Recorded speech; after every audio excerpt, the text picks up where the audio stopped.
Pinagpahinga man ng Panginoon si Brother Eli, pero magpapatuloy ang mga programa at proyekto na kanyang pinasimulan. Isang tunay na kapatid ng lahat. Isang mapagmahal na lolo para sa kanyang mga apo. Isang mapagkupkup na magulang sa mga ulila. At isang abang lingkod para sa kanyang mga inaakay. Salamat sa Diyos sa buhay mo, Brother Eli Soriano.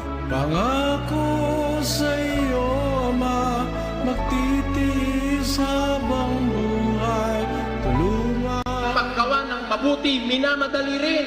Kung paano minamadali mo ang paggawa ng masama nung ikaw ay manggagawa pa ng masama, ngayong nakasumpong ka ng mabuti, huwag kang magpatumpik-tumpik, huwag kang magpa-delay-delay, huwag kang magpabukas-bukas.